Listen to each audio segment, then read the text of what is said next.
J'ai beaucoup aimé. Mais le problème, c'est qu'il faut changer la classe politique. Je suis écœuré de voir que ce sont les mêmes visages qui reviennent. Oui. Vous voyez. Et ce sont les mêmes visages lorsqu'on fouille dans leur passé. Au Canada aujourd'hui, M. Philemon, savez-vous qu'au Canada, que vous étudiez ou pas, vous pouvez réussir votre vie? Parce que le Canada a le travail qui permet même aux gens qui n'ont pas étudié de travailler et même aux gens qui Pour font vivre, juste pour pour vivre. vivre, hein, juste pour vivre. Pas réussir la Ben vie, oui. juste pour vivre. Écoutez, si vous avez de muscles, vous avez beaucoup d'énergie, vous pouvez en Ouais. faire 3, 4, 5 travaux. Ces régimes ici, nous avons salué le président Tshisekedi au début, nous avons vu des arrestations, nous avons vu les arrestations des détournements des Après, fonds, plus tout rien. ça. Après, il n'y en avait plus rien. Ouais. Qu'est-ce qui s'est passé?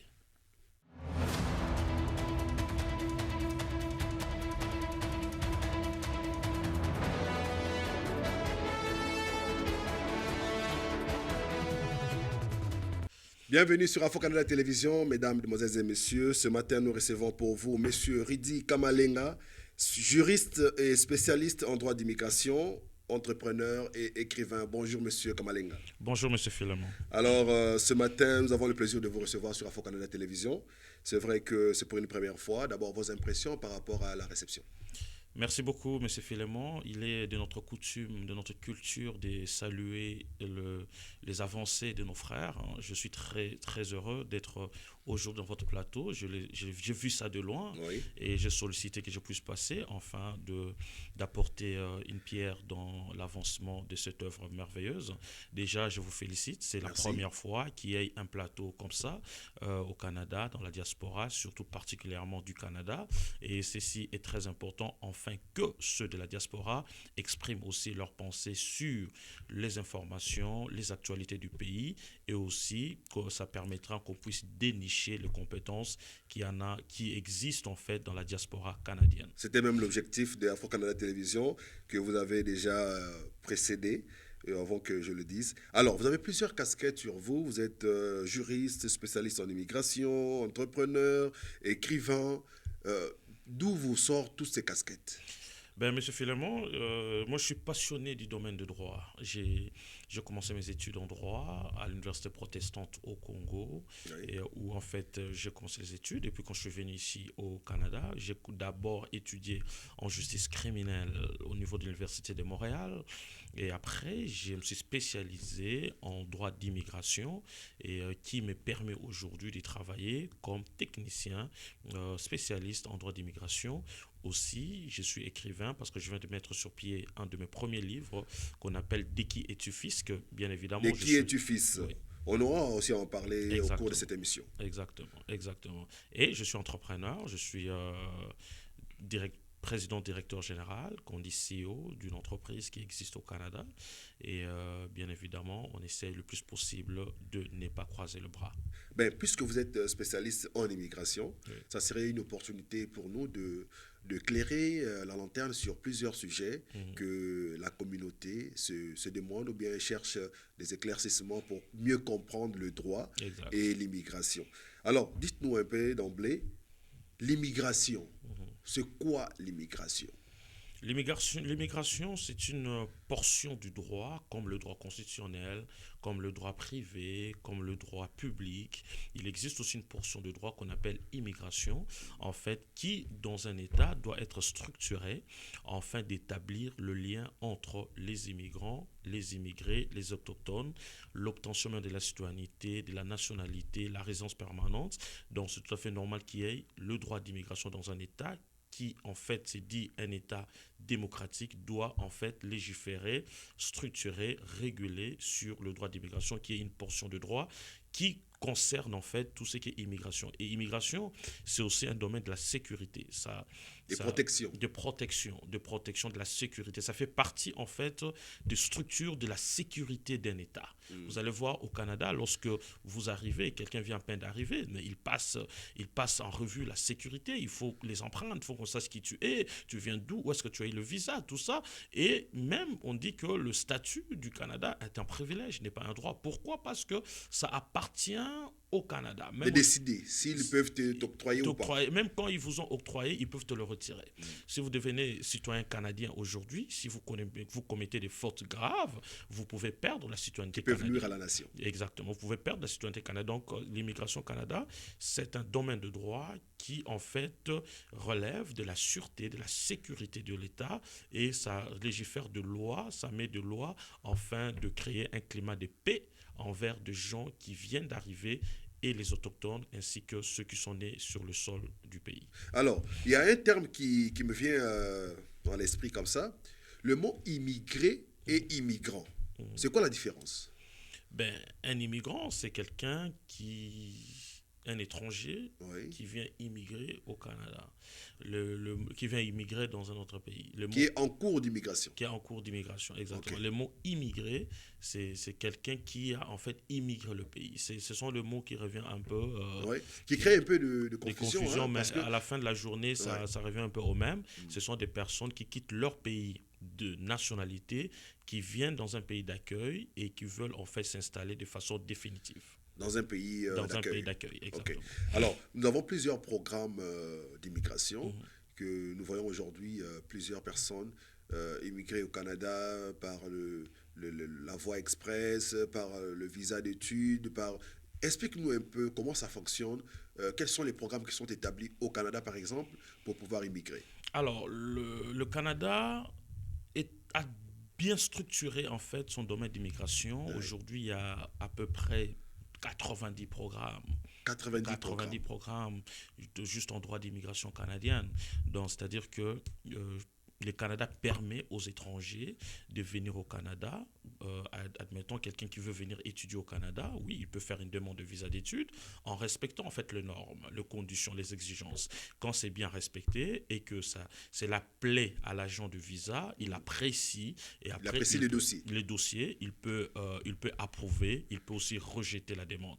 Bien évidemment, c'est un pouvoir discrétionnaire que ces agents-là, ils ont de décider s'ils peuvent donner ou pas. Il y a des dossiers qui sont très bons, mais qui peuvent être refusés.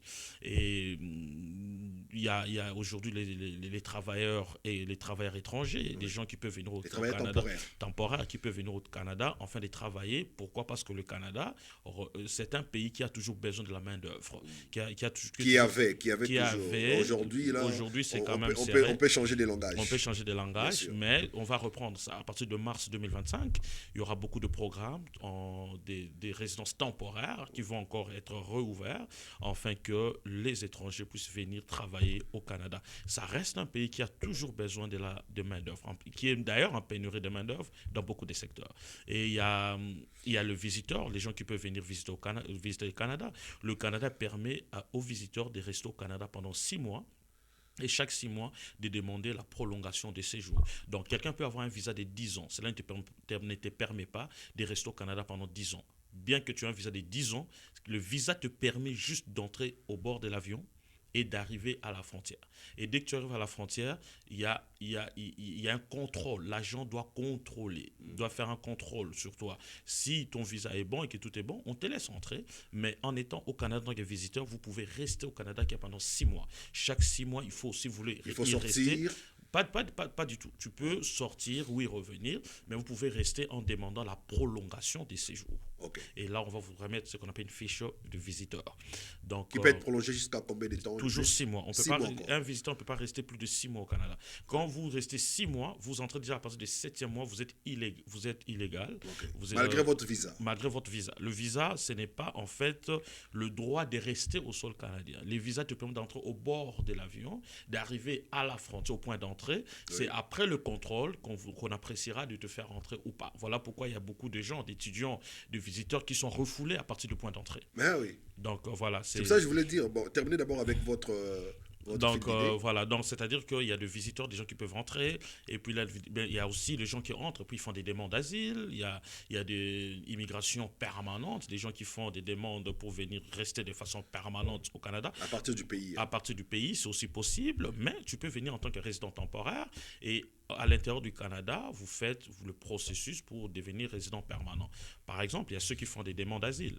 Donc, je pense que vous allez peut-être poser des questions là-dessus pour essayer d'éclairer Bien l'opinion. sûr, parce que je voulais savoir si la demande d'asile fait partie des programmes d'immigration au Canada. Exactement. En fait, tout le pays signateur de la Convention de Genève font partie de pays qui doit en fait, qui doit en fait avoir le programme de demandeurs d'asile. Vous voyez, la France, par exemple, Oui. quelqu'un peut demander l'asile en France, aux États-Unis, mais la manière de traiter les réfugiés sont Diffère d'un pays à un différentes, autre. diffèrent d'un pays à un autre.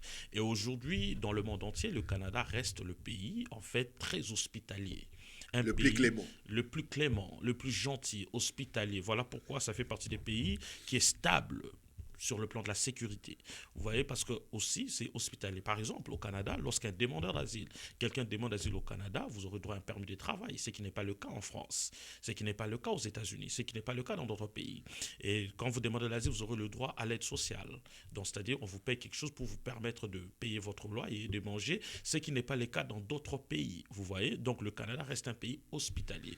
Quelqu'un peut demander l'asile au Canada, bien évidemment, s'il est persécuté dans son pays de nationalité ou des résidences. Admettons quelqu'un qui quitte en fait la Libye, qui quitte par exemple le Cameroun, qui quitte par exemple la France, tout autre pays. Il vient au Canada, il dit non, je m'aimerais demander l'asile. Donc aujourd'hui, le Congo a la possibilité de générer beaucoup d'argent. Le Congo a la possibilité, M. Philemon, de générer beaucoup d'argent juste dans le domaine d'immigration. Vous voyez, l'État, c'est une société qui a le monopole de la contrainte en légiférant. Lorsqu'il légifère, personne n'est au-dessus de la loi. Le Congo, comment il peut générer des fonds juste dans le domaine d'immigration? Parce que les gens, vous savez que les gens ne veulent pas aller, ne peuvent pas aller immigrer au Congo. Ben écoutez, l'économie du Congo, je parle de l'économie du Congo aujourd'hui, c'est influencé par les étrangers. Allons dans tout ce qui est entrepreneuriat, dans les secteurs bancaires. Citez-moi le nom d'une banque dont le propriétaire était congolais. Les Raobank, c'est pour les Indiens. Qu'est-ce que le Congo aujourd'hui peut perdre ou est en train de perdre dans le domaine d'immigration économiquement? Exactement, il faut juste faire une étude comparée du Congo et le Canada. Le futur prophétique du Congo, c'est le présent du Canada. Le Canada génère aujourd'hui beaucoup de fonds dans les trésors publics, juste dans les programmes d'immigration. Que tu aies le visa ou pas, vous devez payer le droit de visa. Bien sûr. Visa d'étudiant, par exemple, c'est $150, la biométrie, $85.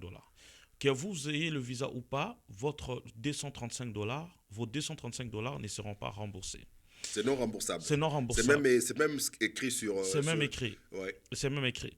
Vous allez voir qu'aujourd'hui, le Canada a des programmes, par exemple, des travailleurs autonomes, des investisseurs. Vous voulez venir comme investisseur, vous devez faire un dépôt de garantie de sommes colossales, par exemple de $500,000, de $1 million, tout ça, et qui vous seront remboursables après 5 ans sans intérêt.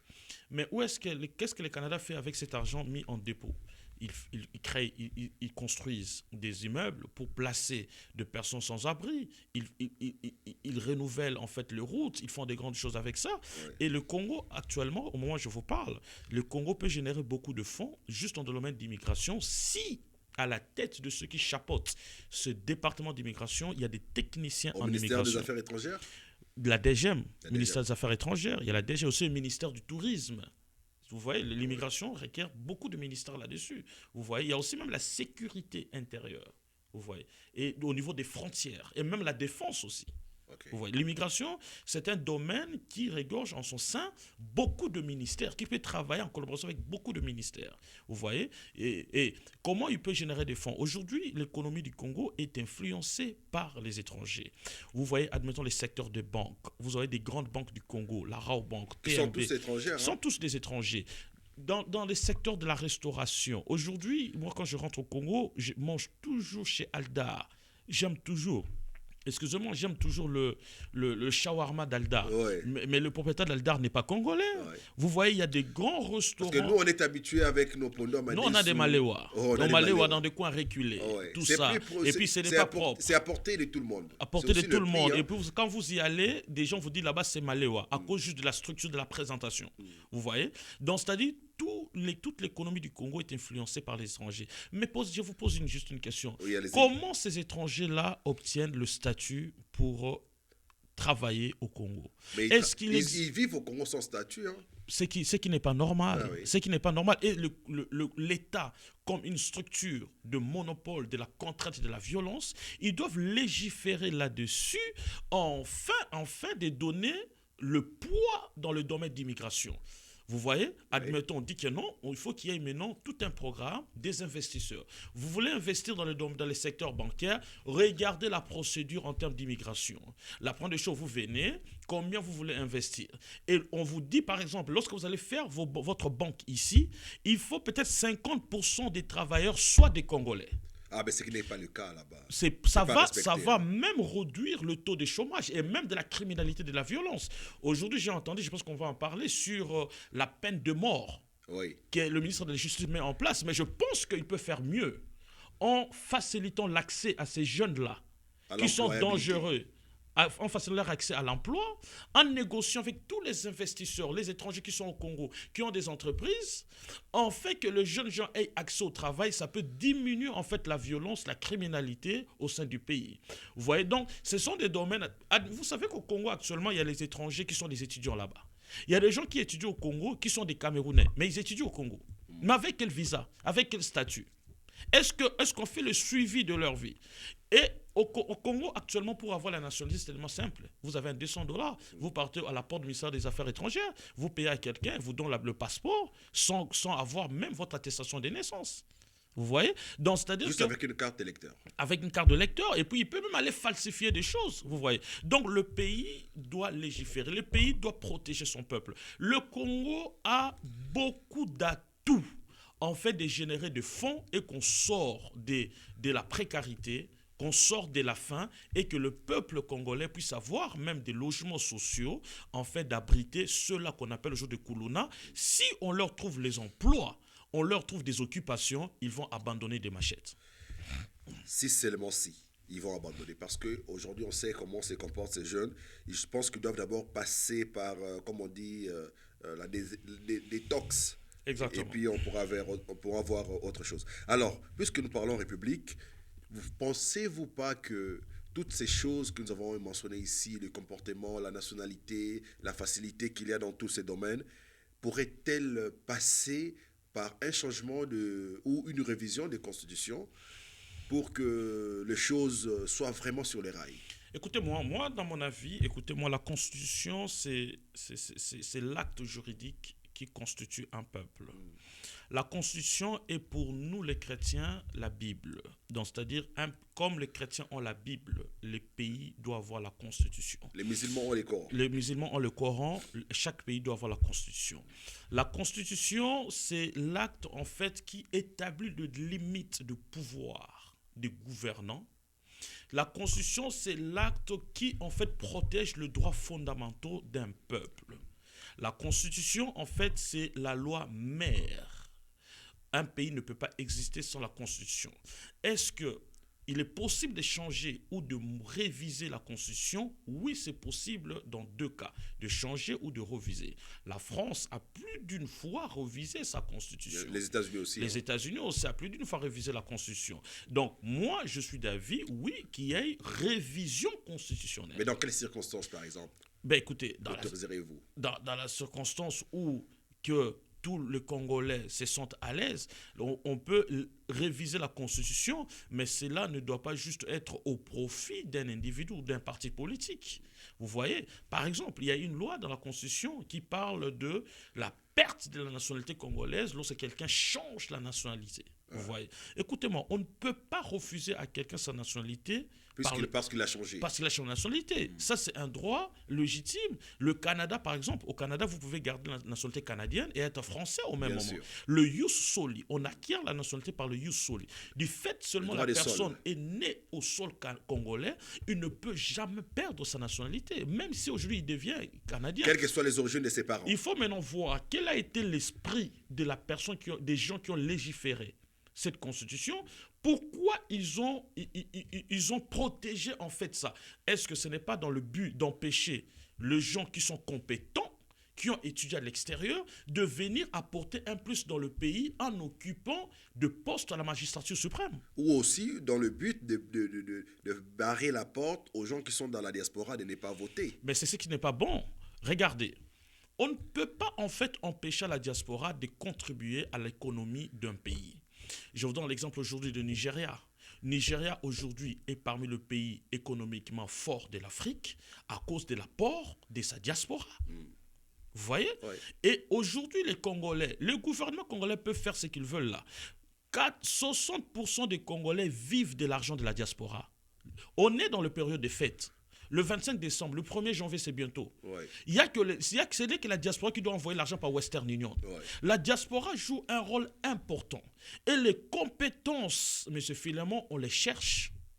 Et les compétences, moi je suis convaincu qu'il y a de techniciens, de gens qui sont très compétents dans la diaspora, que même le gouvernement du Congo doit venir chercher ces gens-là et changer la classe politique. Et je pense que les choses vont aller de l'avant. Je suis d'avis qu'il y ait revision, pas changement, mais revision de la Constitution dans certains articles. Mais il y a des articles qu'on ne touche pas. Vous voyez, admettons qu'on modifie un peu sur l'affaire de la nationalité. Un Congolais ne peut pas perdre sa nationalité. C'est le seul point qui vous dérange ou bien qui vous incite à réviser? Ben écoutez, ça dérange parce que si aujourd'hui, la personne peut changer la nationalité à cause de conditions peut-être économiques. Ouais.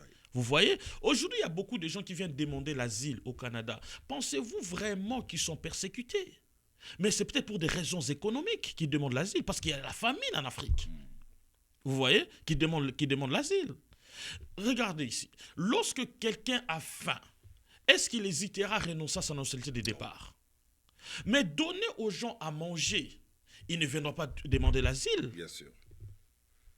Donc, je suis convaincu, entre autres sur la nationalité, des choses doivent être revisées. Garantir aux Congolais, peu importe là où il va, peu importe ce qu'il fera, il ne perdra jamais sa nationalité et il a droit de se représenter à la magistrature suprême du pays quand il veut et comment il veut. Alors, quelles sont les répercussions aujourd'hui qui peuvent tomber si jamais on changeait la Constitution? Mais écoutez, si on change la nationalité, en fait, tout repart à zéro. Vous voyez? Changer la Constitution, c'est changer beaucoup de choses. Vous voyez? Et changer la nationalité peut avoir des répercussions sur le régime en place, sur le pouvoir en place. Ça peut lui donner une possibilité, en fait, de se rétablir, de prolonger en fait le mandat ou de se représenter encore à nouveau. Changer la Constitution peut faire une nouvelle république, un nouveau pays qui naît encore. Vous voyez? Toutes les institutions reprennent à zéro. Tout reprend à zéro, vous voyez. Et la Constitution du Congo a des très très bonnes lois. Des très bonnes lois. D'ailleurs, le Congo a des très bonnes lois. Le souci du Congo, c'est l'applicabilité de ces lois-là. Est-ce que vous pensez que c'est l'interprétation de certains articles dans la Constitution qui cause problème aujourd'hui? Parce que l'UDPS, le parti au pouvoir, je vous l'ai cité, qui défend, qui se met à la défense par rapport à l'article 51 et 217. Le Congo appartient aux Congolais. Écoutez-moi, pouvez-vous vous céder à un de vos enfants, à un voisin? Le Congo, toutes les frontières du Congo doivent être protégées. S'il y avait de lois, s'il y avait en fait des ententes qui en fait permettaient aux pays voisins d'avoir accès aux terres congolaises, aux frontières congolaises, d'entrer, de travailler, de prendre ce qu'il faut, bien évidemment, ben, s'il faut modifier cet article-là, il faut le faire. Est-ce que ce n'est pas question d'interprétation, comme je disais? Parce qu'il y a une personne qui l'a interprété en disant que c'est juste la question de pouvoir rentrer dans le pays sans visa. Ben écoutez, chaque pays peut légiférer, peut faire des ententes avec le pays voisin en termes d'accessibilité. Je vous donne l'exemple aujourd'hui. Un Canadien n'a pas besoin de visa pour entrer aux États-Unis. Ça n'empêche pas aux Congolais de ne pas avoir le visa pour entrer peut-être au Cameroun. Ça, ce sont des ententes qui sont normales, que chaque pays peut entendre à cause de la relation de bon voisinage. On coopère bien avec le Cameroun. Ok, le peuple congolais pouvait aller au Cameroun sans visa. Vous coopérez avec les Ivoiriens. Le peuple congolais pouvait aller au Côte d'Ivoire sans visa. Ça, c'est tout à fait normal. Mais ça ne vous donne pas droit d'exploiter la terre congolaise. La Constitution ne peut pas prévoir quelque chose qui donne droit aux étrangers accès à la terre congolaise, même pas 1 centimètre. Ça, c'est violer en fait la vie même des Congolais et même la Constitution. Donc, d'un côté, le pouvoir en place a raison de revoir Non, ça. moi je suis d'accord avec le président de la République démocratique du Congo, Excellence Félix Tshisekedi. Je suis d'accord avec son initiative de reviser la constitution congolaise, de modifier, d'apporter les amendements. Je suis très d'accord avec ça. Pas d'échanger. Pas changer. Il y a des articles, il y a des lois dans cette constitution qui en fait lèsent certaines personnes, qui dérangent certaines personnes. Vous voyez? Mais il y a des articles qui sont très bons. On ne peut pas les changer, admettons, les droits fondamentaux, la liberté de la personne, le droit à la vie. Si on ne le change pas, c'est très bien fait, c'est très bien écrit dans la loi. Mais certains articles, oui, on peut le changer, on peut modifier, afin que ça ne puisse pas léser certaines personnes. Alors, on a vu les états généraux de la justice, il y a quelques semaines passées. Qu'est-ce qui a abouti, qu'est-ce qui a accouché ces états généraux aujourd'hui? Écoutez, moi je suis d'ailleurs d'avis que le ministre de la Justice qui sera en place, mais l'actuel c'est Excellence Constant Mutamba, je suis d'avis que chaque année, il faut qu'il y ait les états généraux de la justice. Chaque année? Chaque année. Pas chaque mandat? Chaque année. Okay. Je suis d'avis. Chaque année, pourquoi le ministre n'a pas de mandat? Il est nommé, il peut partir quand il veut. Et le président peut le faire partir quand il veut. Donc je parle de chaque année. Pendant le ministre qui est en place doit faire les états généraux de la justice, faire un rapport au peuple congolais, des procès qui ont eu lieu, comment ça a été fait, des libérations, il y a eu des procès qui sont passés au Congo. Après, il y a eu des libérations. Il y a eu ces gens qui sont en liberté. Qu'est-ce qui s'est passé? On n'a jamais donné on n'a jamais donné de comptes rendus. Le jugement au Congo sont rendus au nom du peuple. Vous voyez. Et ce peuple-là ne peuvent pas être en fait, ne peuvent pas être marchandés, on ne peut pas le trouver ces peuples-là comme des fous. Donc je suis d'accord avec cette initiative du ministre de la Justice actuel, qui est les états généraux de la justice chaque année. De la même manière, le président de la République se présente devant les 2 chambres du Parlement chaque année. Il faut qu'il y ait les états généraux de la justice chaque année. C'est le seul ministère que vous trouvez qui devrait avoir les états généraux chaque année? Parce qu'en fait, M. Philémon, la justice c'est quoi? C'est la colonne vertébrale d'un pays. Si vous voulez avoir un bon fonctionnement des finances dans un pays, mais il faut que la justice légifère, fasse de loi, surveille l'applicabilité de ces lois. Dans tout même au niveau de la santé, la justice y est dedans. C'est la colonne vertébrale. Lorsque la justice est malade dans un pays, mais écoutez, ce pays va aller de l'avant comment? Il faut qu'il y ait les états généraux de la justice, il faut qu'il y ait en fait des réformes. Il faut vraiment qu'il y ait les états généraux chaque année, que le peuple congolais soit au courant des dossiers qui sont des détournements de fonds, des dossiers qui émanent des génocides et comment ça s'est passé et que le peuple congolais soit au courant. Écoutez, vous êtes ici au Canada avec moi. Qu'est-ce qui fait que vous soyez à l'aise au Canada? C'est à cause de la justice. Bien sûr. On ne peut pas venir piétiner chez vous. Monsieur Justin Trudeau, Premier ministre qu'il est, il ne peut pas venir parce qu'il est Premier ministre commencer à piétiner chez vous. Donc la justice vous donne droit et vous donne aussi des limites. Vous ne pouvez pas franchir certaines limites parce que la justice est en bonne santé dans un État.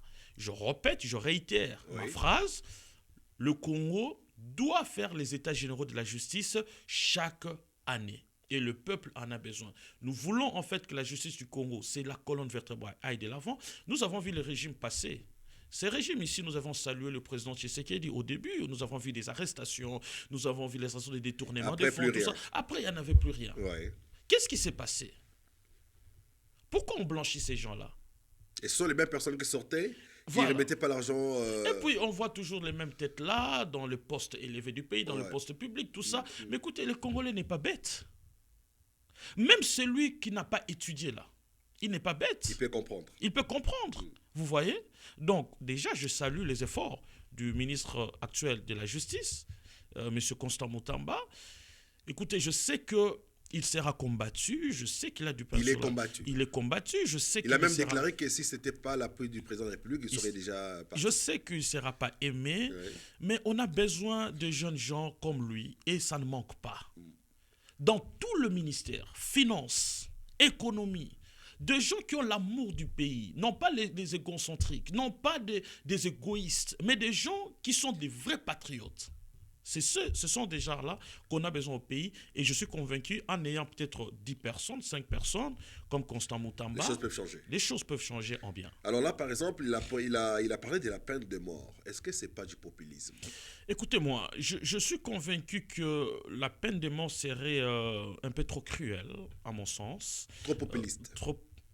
Allez, je vais emprunter ton mot, mais moi je pense, je vais rester en tant qu'analyste sans rester politique, mais je vais juste répondre aux questions.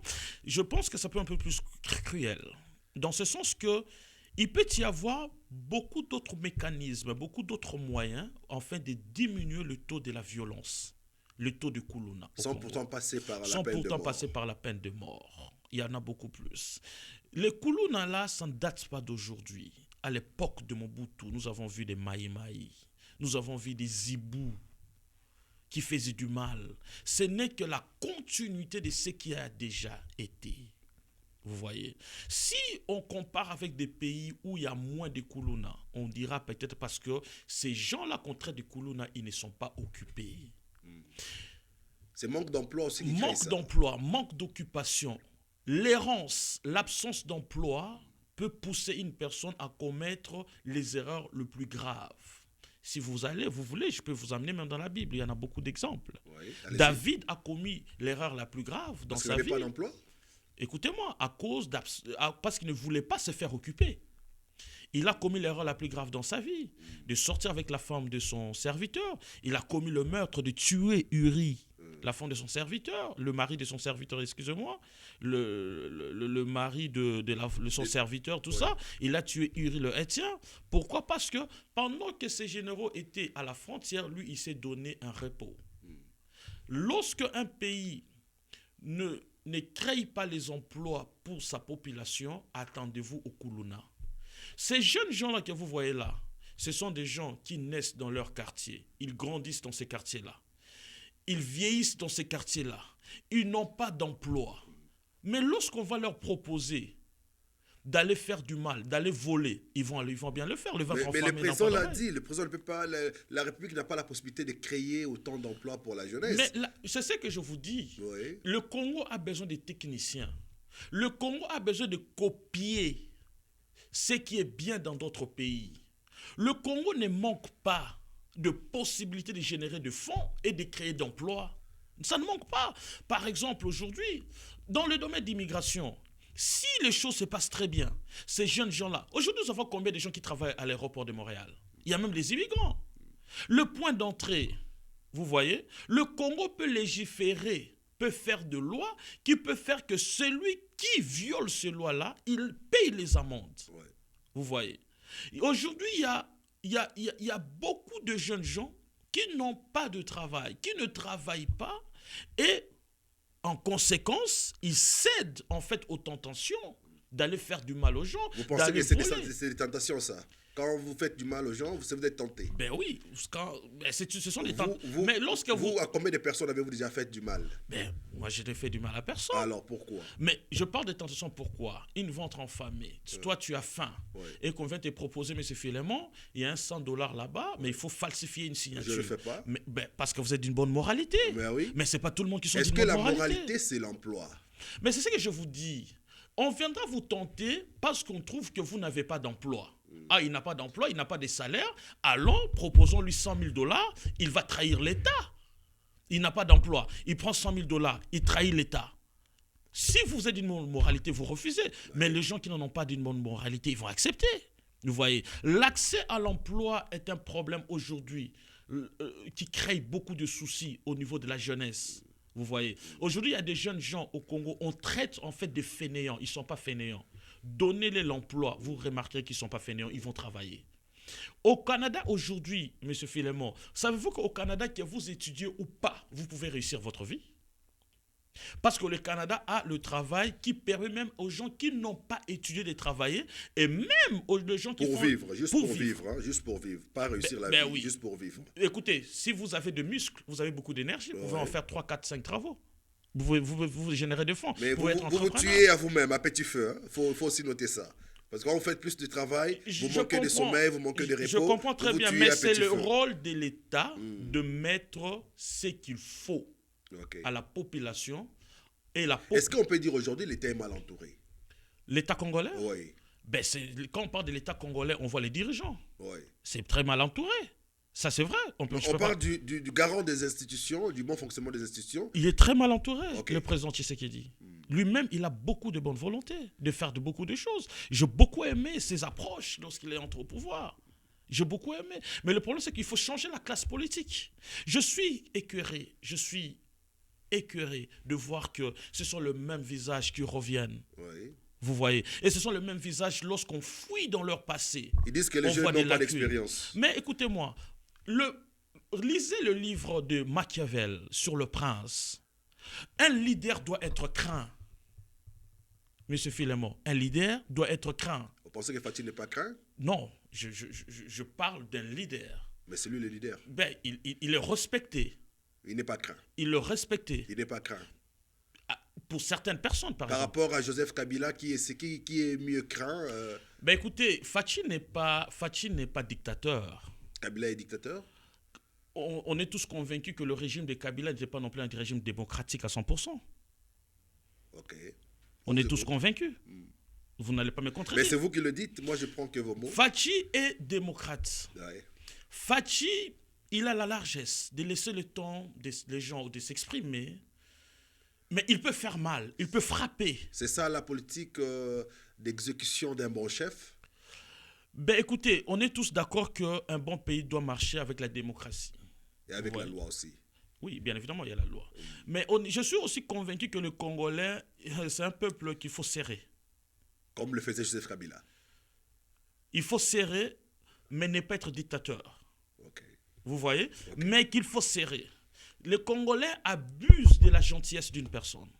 Abusent de la gentillesse d'une personne.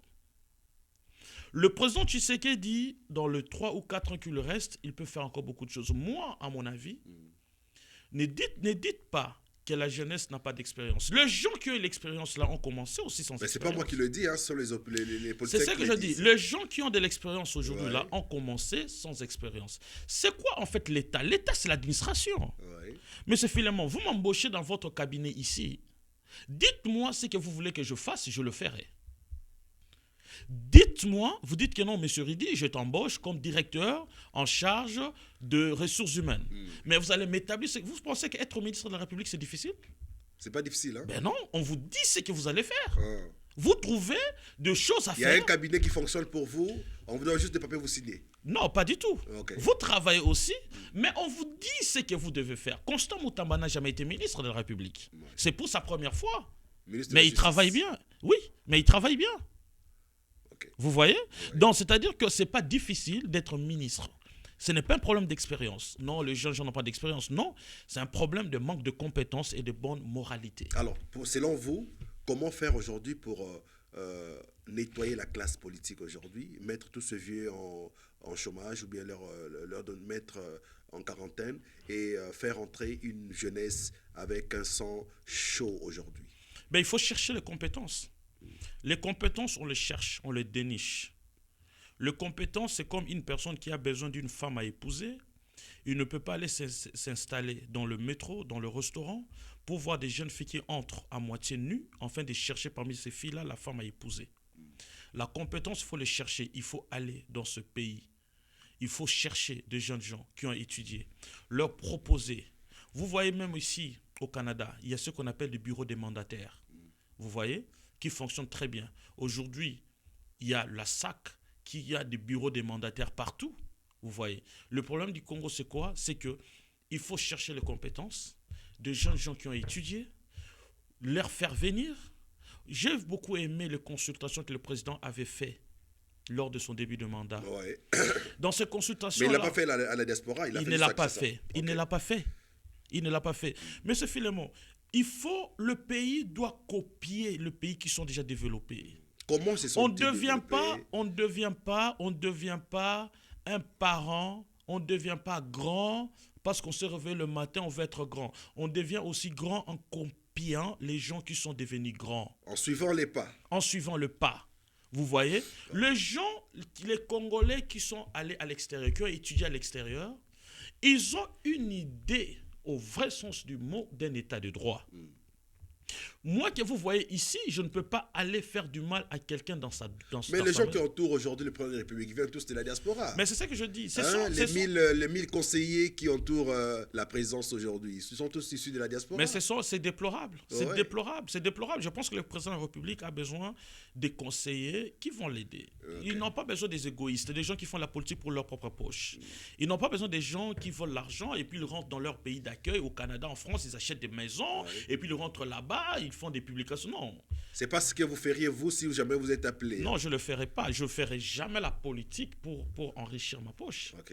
J'ai des enfants. Le bien mal acquis ne profite jamais, M. Philemon.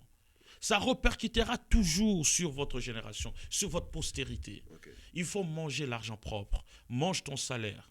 Ce qui n'est pas à toi, laisse ça au peuple congolais, laisse ça au trésor public. Ok.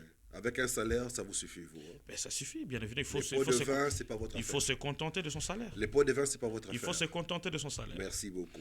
Alors, on n'est pas seulement là à critiquer, on doit aussi applaudir quand il faut applaudir. On a vu le ministre de Transport, son Excellence Jean-Pierre Bemba, inaugurer pour une première fois les permis de conduire au Congo. Ça vous a fait comment, vous, quand on l'avait pris Ben écoutez, M. Jean-Pierre Bemba, c'est parmi de têtes politiques que j'aime beaucoup. C'est quelqu'un qui est en franc-parler. C'est quelqu'un qui peut faire aussi beaucoup de bonnes choses pour le Congo. Vous pensez? Oui, qui peut faire beaucoup de bonnes choses pour le Congo. Et déjà, c'est une avancée significative du fait que le Congo soit doté d'un permis de conduire. Le permis de conduire, c'est une identité. Aujourd'hui, un Canadien, il peut montrer juste son permis de conduire à la frontière des États-Unis, on Oui, le laisse passer. il traverse. Il traverse. Dans le permis de conduire, c'est une pièce d'identité à ne pas négliger. Ça faisait mal de voir que pendant plusieurs années, le chauffeur d'automobile conduisait sans permis de Même conduire. le chauffeur du président lui-même n'avait pas de permis de Même le conduire. chauffeur présidentiel n'avait pas le permis de conduire. Ouais. Vous voyez? Ouais. Donc c'était écœurant. On se disait, est-ce qu'il existe un État au Congo? Est-ce que l'État, en son vrai sens du mot, existe au Congo? Vous voyez? Et c'est une avancée significative que le ministre des Transports a fait de faire doter les Congolais d'un permis de conduire, moyennant en fait le test. Pourquoi le permis de conduire? C'est l'identité. C'est avec ça qu'on peut immatriculer ta voiture. C'est avec ça qu'on peut savoir est-ce que vous avez accumulé des sanctions, Ouais. vous avez violé la loi de code de sécurité routière. C'est toute une identité de la personne qu'on trouve dans le permis de conduire. Donc c'est une avancée significative et je pense que ça doit être maintenu, qu'on ne manque jamais le permis de conduire au Congo. Ça peut diminuer même le taux des accidents non désirés. Ok, donc vous pensez que, vu ce beau geste, on doit l'appeler un beau geste, il y a des choses qui peuvent suivre. Oui, bien évidemment. Si on a permis de conduire après, qu'est-ce qu'il y a? Je pense qu'il y a des tests qu'on fait pour avoir ça. Et ça peut permettre aussi qu'il y ait moins de chauffeurs. Vous savez, nous, Des chauffards. des chauffards. Vous savez, nous, quand on grandissait au Congo, on avait un chauffeur qui nous a déposé à l'école, qui Ouais. nous retournait. Parce qu'à l'époque, je voyais vraiment, il y avait le contrôle. Montre-moi ton permis de conduire, on montre. Si tu n'en as pas le permis de conduire, tu ne conduis pas, on te met à côté. Et peut-être on peut remorquer ta voiture, tu peux payer des amendes sévères, tout ça. Mais aujourd'hui, qui veut, le peut. Il se lève un bon matin, il prend sa voiture, il sort, il commence à conduire, tout ça. Et voilà pourquoi il y a beaucoup d'embouteillages, il y a beaucoup d'accidents, il y a beaucoup de soucis là-dessus. Je pense qu'en ayant le permis de conduire, et aussi peut-être il faut revisiter ceux-là qui se disent chauffeurs, qui conduisent déjà, pour aller revoir s'ils ne sont pas juste des Et pousseurs. mise à niveau.